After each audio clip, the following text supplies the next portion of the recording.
Greetings all. This is your monthly dreamwave for plutonic planes. This is Matan, or Mario, as some people call me. I don't know why my mic's not standing up.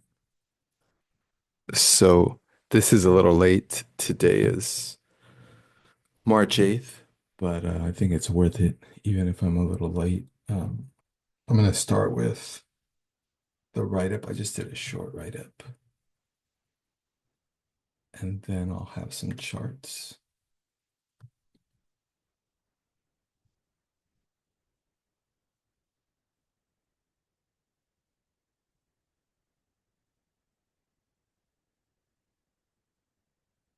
March of Mars and excesses. The pains of birth, a new way of focused resolve. So this month, as in my other videos, I've been doing variations of this theme for March with many videos.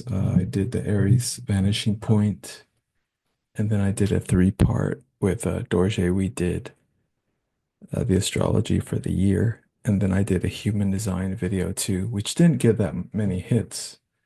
So maybe I'll do it again or just emphasize it or put a new cover or something. Um, so what we have here is today's March 8th.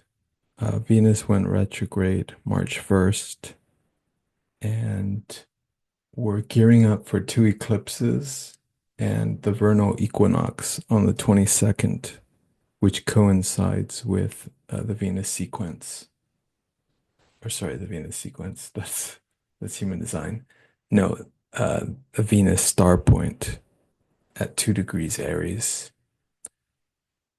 Now, this is January's write-up because I didn't do a February dreamwave.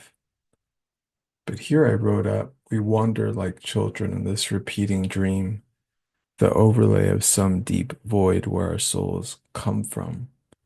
And here we are in this recorded realm with battery-supplied monsters, like a Disney ride, meaning it's a spinning, circular, repeating, artificial machine.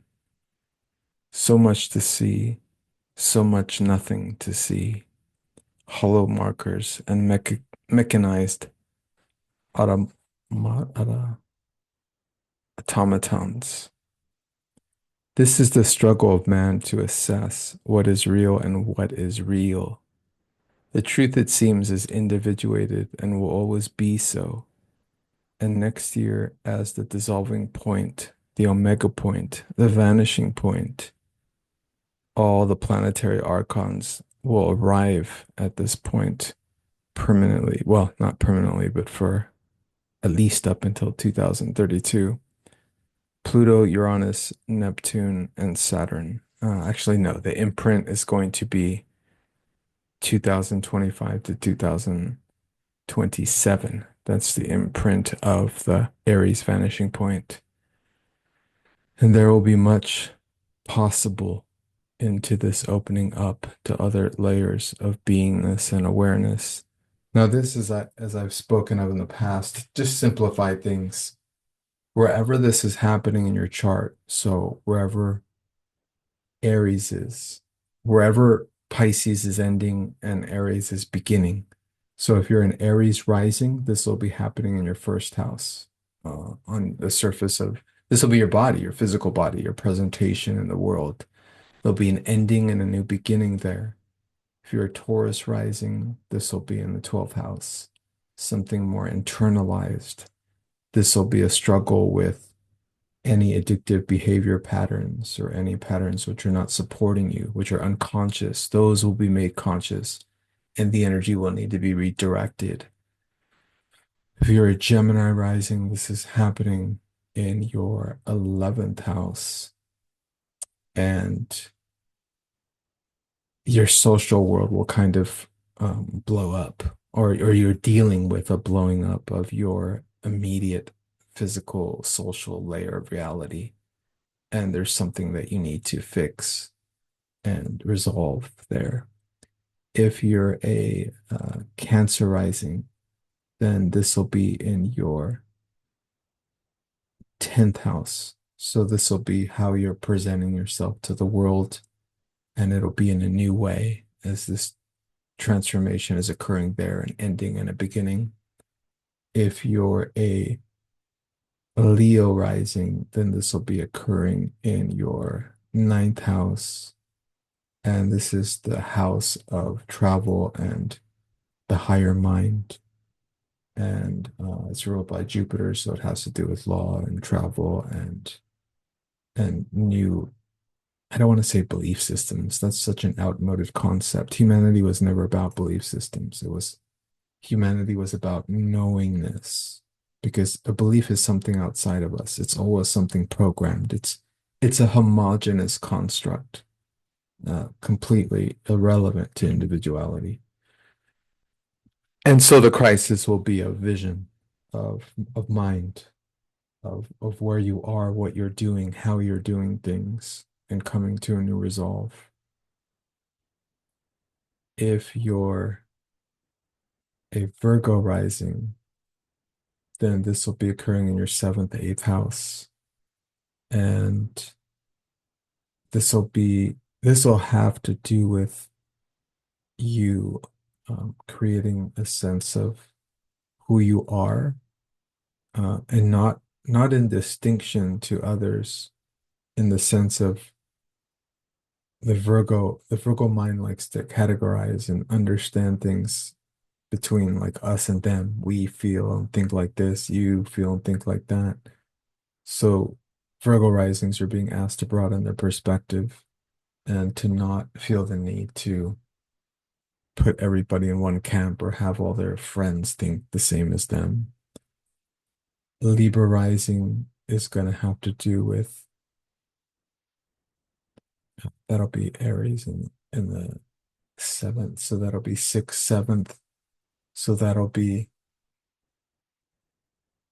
kind of resolving issues of balance and making sure that self and other are balanced in expression and representation, and seeing the other and being seen as well. If you're Scorpio rising, this will be occurring in your, this Aries vanishing point will be occurring in your fifth, if I'm correct. And so it'll be a new creative venture. If you're a Sagittarius rising, this will be happening in the fourth house. So there could be circumstances changing around the home. If you're a Capricorn rising, then this will be in your, let's see, Aquarius will be in your second. Pluto's in your second, causing huge changes in the way you make money, the way your value system works. And then the third house will be Pisces in the fourth house. So it'll have to do with your third house. So it'll be communication, how you communicate with others. And if you're an Aquarius rising, then you're dealing with this in your second and third house. So the way that you're expressing your values to others. And an Aquarius rising is, you're going through Pluto as well on your ascendant. So you're going through a huge transformation in these next 20, 25 years with Pluto there. Uh, and really what it is, it's, you know, you're burning away parts of yourself that are not authentic, and you're only being allowed to stand in your authenticity because everything else will die away. I'm gonna plug in my fan real quick.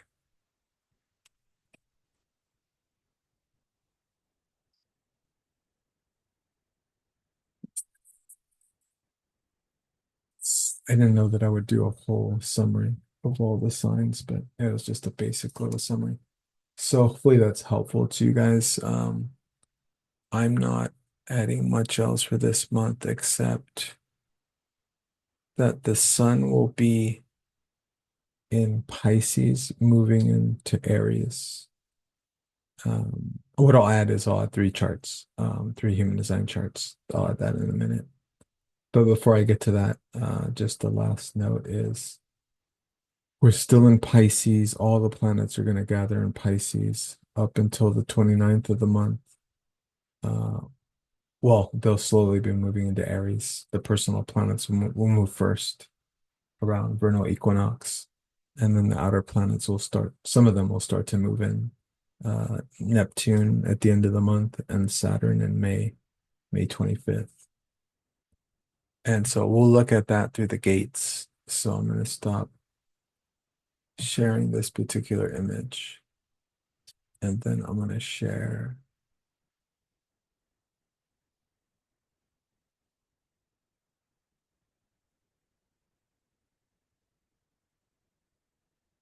I'm going to share the two eclipse charts and the vernal equinox chart. So this is the eclipse chart for March 14th. This is really nice. You should be able to see for the personality column transits, you should be able to see all the gates. And the type of this particular day is going to be emotional manifester, as we've had Neptune in gate 36 for a long time, but now we have the nodes there. Neptune has moved out. It's in the gate of grace or disgrace, gate 22. And so now we have the north node in gate 36. And in gate 35, we have Jupiter. And these two gates are creating the channel of crisis. So this is the ultimate theme from the end of January up until June is crisis resolution, moving from conflict to resolution. And this shift is a crisis in resolving unconscious complexes and behavior patterns, especially towards others, especially in relationships. And in particular, we're dealing with old emotional habits that no longer serve us. And so usually an eclipse, and this will be a total lunar eclipse in Virgo, 23 degrees. So usually an eclipse brings something to a head, whether it's a lunar or solar. This is a total lunar eclipse, and it will be seen in parts of the north. So those of you who are in the United States and other northern areas, I don't encourage people to be outside during this time. Eclipse energies are not blessings or be lessons, or however you want to phrase that. They're not supportive of life. Remember that an eclipse blackens out the sun or the moon, and thus the energy of life force is negated, hidden, shut down for that period. And that period's an imprint, which is repeated every geometric square or opposition afterwards for months, sometimes up to a year, or even more than a year. A couple other notes here. Neptune is in gate 25, the gate of compassion, the gate of loving artificial objects, the gate of what else is that? A gate of compassion, a gate of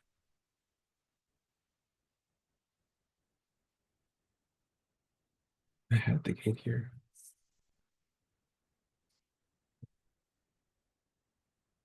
Gate of innocence. Innocence is our natural state, unattached to consequence. It is inherent trust, honesty, and sincerity.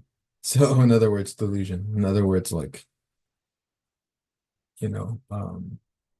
just being sold a big fat lie and buying it. So, this is the awareness of not to just buy whatever the media or political actors are selling us, but to be very critical. Even though Virgo's in the South Node, we need to follow our intuition over our imitations.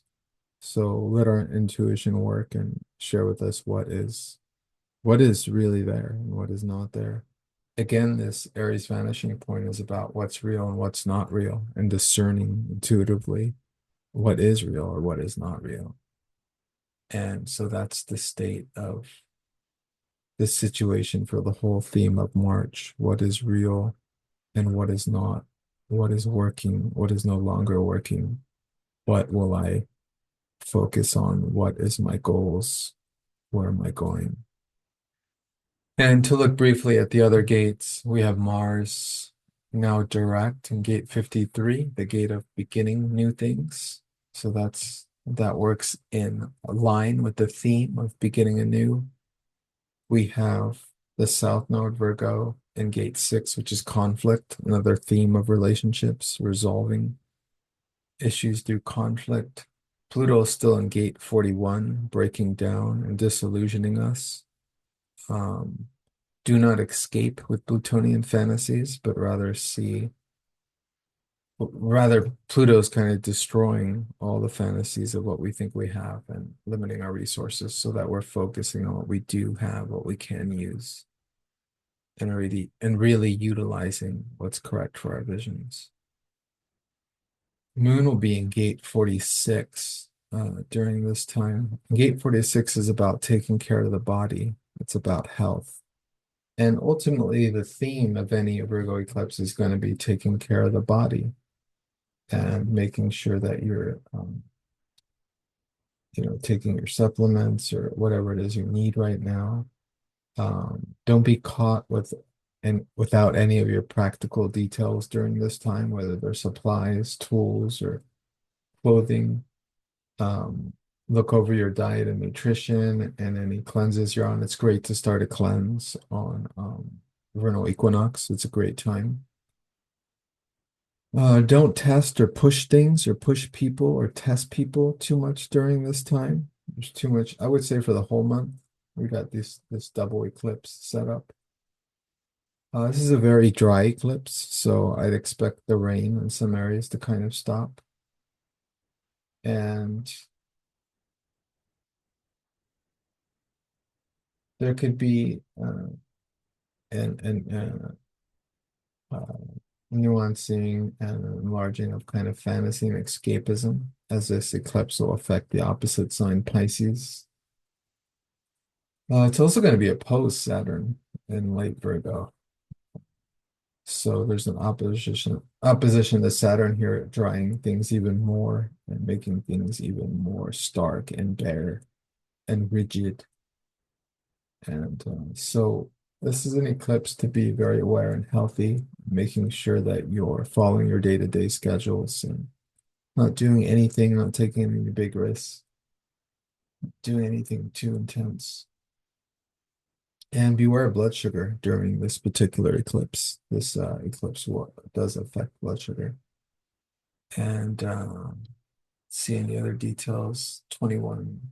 Mercury's in 21, trying to control things. So again, we're not giving too much energy to the mind. Let the mind think what it wants. Let the mind do what it wants. Remember, when you breathe, especially if you're doing breathing practices, that is what can control the mind. Because when you're breathing, you're not in the mind. When you're consciously breathing, you're moving energy throughout your body.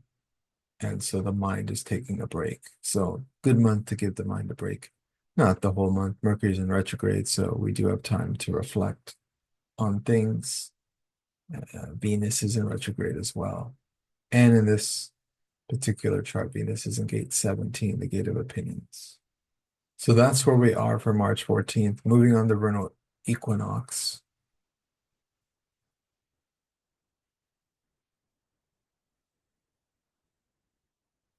It's going to be a March 22nd chart.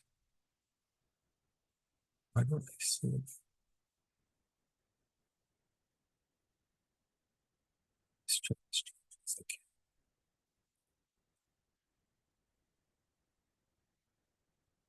Yeah, hopefully you guys can see this.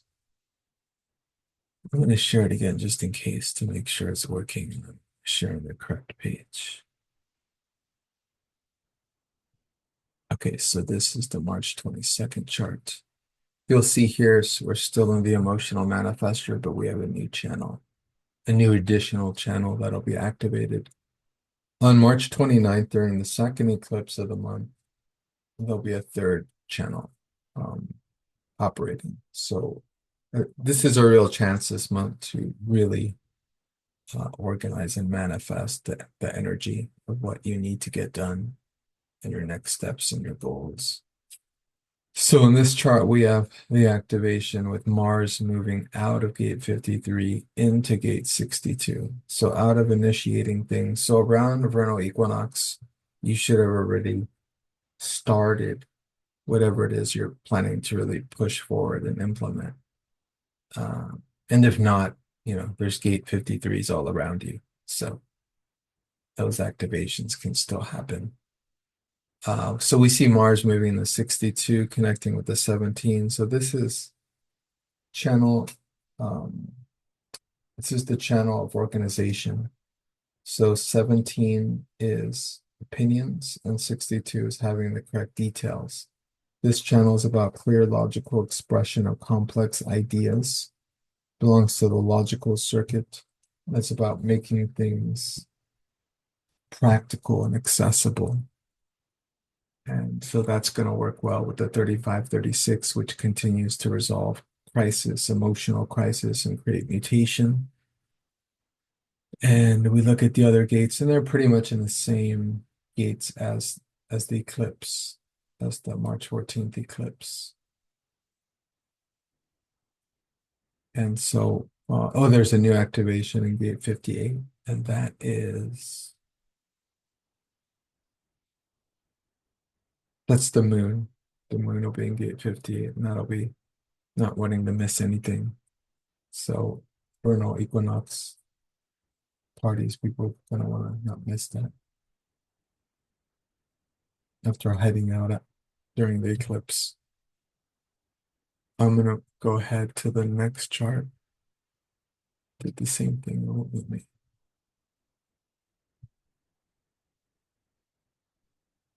Okay, so this is the chart of the end of the month. So the 14th was a Virgo eclipse. This is an Aries eclipse. This is an 8 degrees Aries on September 29th. It's a partial solar eclipse. It's very dynamic, very strong, very fast in effect. So the energy will rise and dissolve quick. So we're talking tempers and passions, perhaps military actions, fires.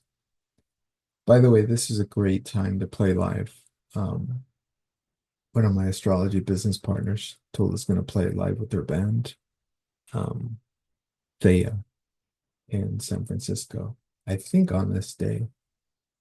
And so that's awesome. That's a perfect eclipse right there. Some live doom metal. And so the effects are sudden here in this eclipse. And this eclipse is very powerful because it'll initiate the kind of ending of Pisces and the full movement into Aries, which is symbolically occurring with Neptune moving into Aries on that day.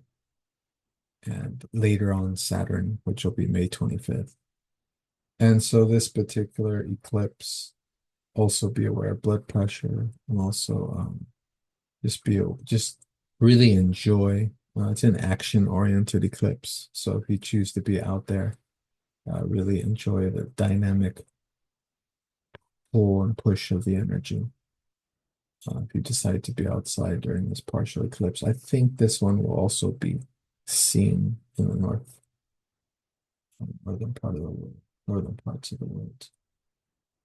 And I think that's it. I'm trying to see. Oh yeah, let me look at the chart to see if there's anything else to add in. So looks like gate 25 and 51 will be activated.